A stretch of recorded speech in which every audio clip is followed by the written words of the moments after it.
Hello, this is Mike Burek, your host and producer of Krynytsia, The Well, a podcast series about interesting and noteworthy Ukrainians from around the globe. Today is Wednesday, June 5th, 2024. Our guest for this episode is Lina Ngo, who is a secretary for the board of directors of the NGO Ukraine Defense Support and a Vietnamese Ukrainian from Kyiv. This episode of Krynytsia is produced for the Ukrainian Weekly, a newspaper published in English for the global Ukrainian community since 1933. Welcome, Lina. How are you today? Hi, Mike. I'm good. Thank you for inviting me and having me here. And thank you so much for joining us today. To start off with, can you tell us a little bit about your educational and professional background?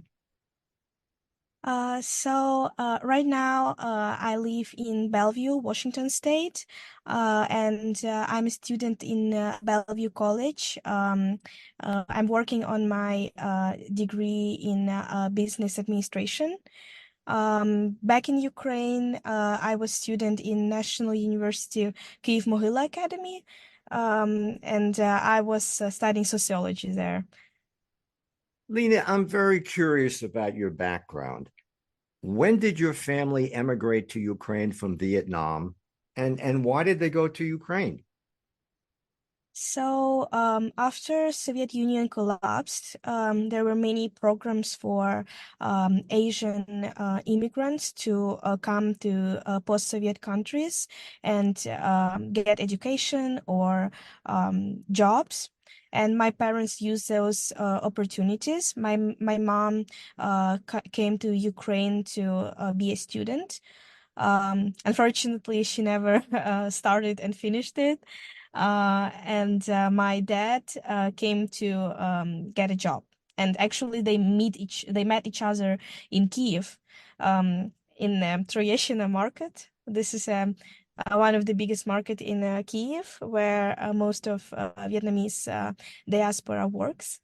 They moved to Ukraine to find better life because post-war Vietnam, they are children of war in Vietnam, and it was tough for their families, and they wanted to help out and earn money abroad to help their relatives and siblings.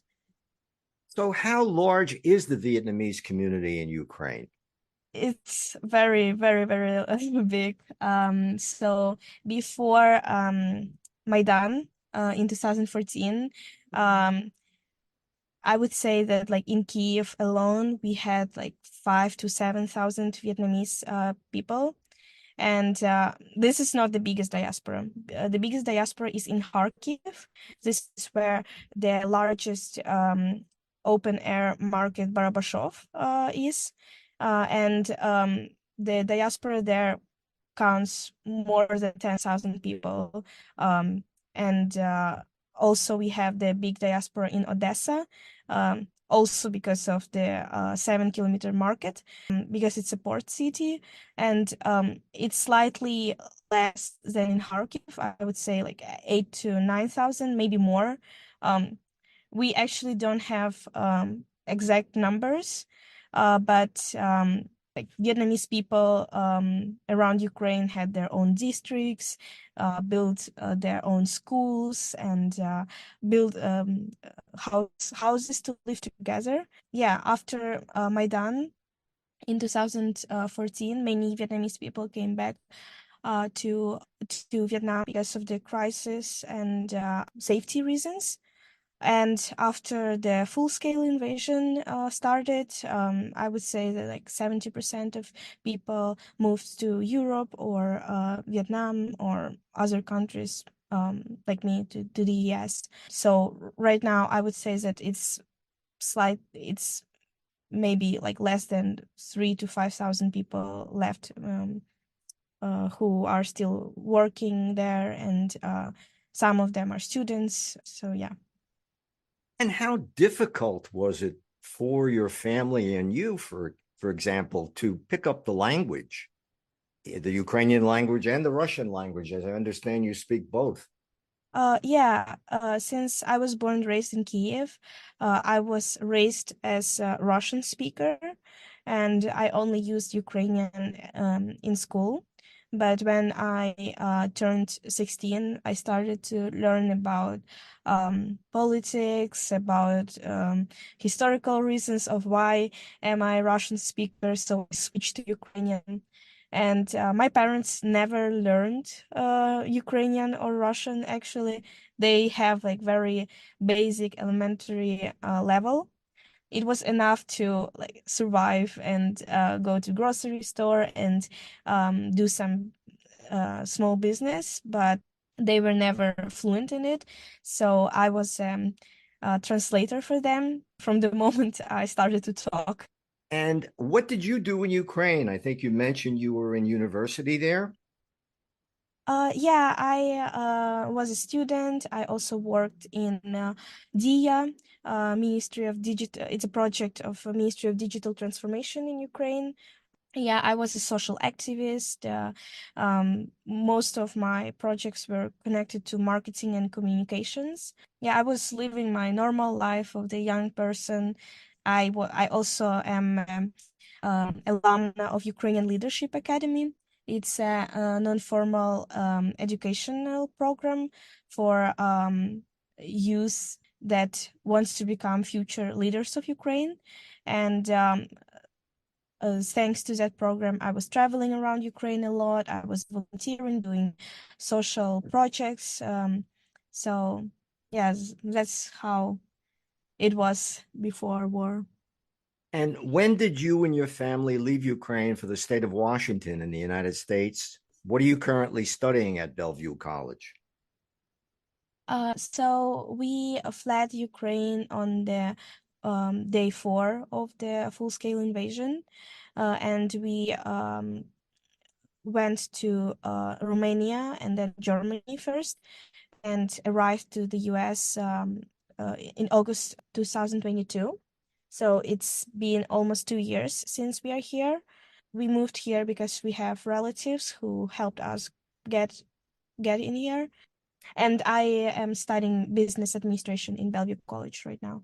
And how have you adjusted to life in the US? And did all of your family come? Yeah, all of my family came. My parents are Vietnamese citizens, so my dad was able to leave the country.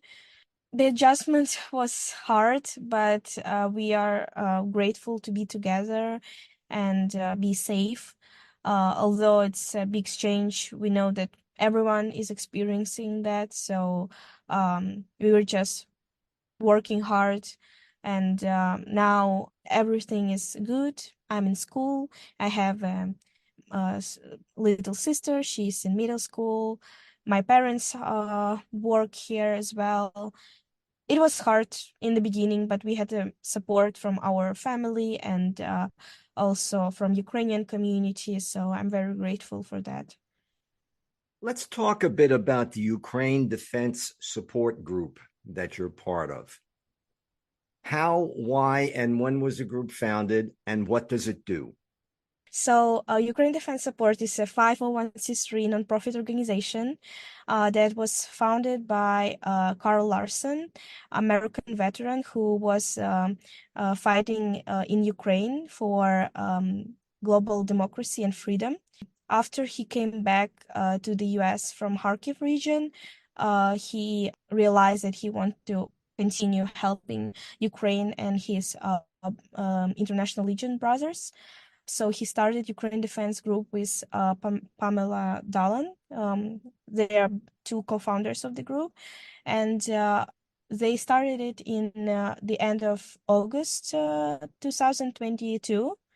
And I think that it was registered in October 2022. I joined the group in July 2023 when I was looking for ways to help my friends at the front lines. And I found Carl's contact, came to the weekly meeting, and never left after. So what we do in Ukraine Defense Support is we help soldiers at the front lines directly. So each member of the group have their loved ones at the front lines, friends, and we all are trying to help them. We get requests from them, and we raise money through events and fundraisers here in Seattle. And thanks to the support of our volunteers, now we are expanding our activity all around the US and hopefully around the world. So we buy different kinds of equipment that saves lives, like drones for surveillance and evacuation, vehicles, medical equipment, optics, night vision, scopes, anything that can help our soldiers to work more efficient and save their own lives and lives of people who depend on them. Since the date of the group, when the group was founded, we already provided help for over than $400,000. Yeah, and I believe that Ukraine Defense Support is one of the kind group, because we not only raise money and help soldiers, we also do advocacy, and we raise awareness. And what is more important, we unite people around Ukraine cause. We ask for their time and skills. And it really warms my heart as Ukrainian to come to weekly meetings in Seattle and see how many American people care about Ukraine and freedom, democracy. Because I would say that 70% of the group are Americans, and it's also very rare for any nonprofits that help Ukraine to have that active activity of volunteers. We had advocacy trips to Washington, D.C. We meet our representatives and senators here locally.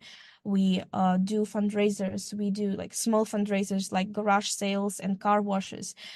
We do like big fundraisers like fancy events, with ballet dancers or like any cultural activities that can gain attention to Ukraine through different ways. Yeah, I'm very happy to be part of the group. I'm very happy to be able to help my friends at the front lines. I personally lost few friends who were very young, and I do that because I believe that that I am obligated to pay for that sacrifices that my friends made, and to live the life for those who can't live it the way that I will not be feel bad in the end of the day. Lina, unfortunately, we're just about out of time, but I did want to ask you one final question. Do you and your family plan to stay in the US, or will you return to Ukraine after the war ends? So, although we have adjusted to the US, and like we have pretty good conditions of living here, my parents personally still feel that Ukraine is their home, and they want to return as soon as it's gonna be safe. Speaking of me, it's the same situation. I want to connect my life to Ukraine. I want to rebuild. I want to help um, soldiers. Right now, like my main goal in the US is to get education and make sure that my family is safe. But when the war will be over and Ukraine will win, we definitely want to come back. Lina, thank you so much for joining us today on Krenitsia. Thank you. Thank you for this opportunity and having me here. I have been speaking with Lina Ngo, who is the secretary for the board of directors of the nonprofit Ukraine Defense Support Group, headquartered in Seattle, Washington. And she is also a Vietnamese Ukrainian from the city of Kyiv. And I'm Mike Burek, your host and producer of Krenitsia, a podcast series about interesting and noteworthy Ukrainians from around the globe. This episode is produced for The Ukrainian Weekly, a newspaper published in English for the global Ukrainian community since 1933. Until next time, that's all for now.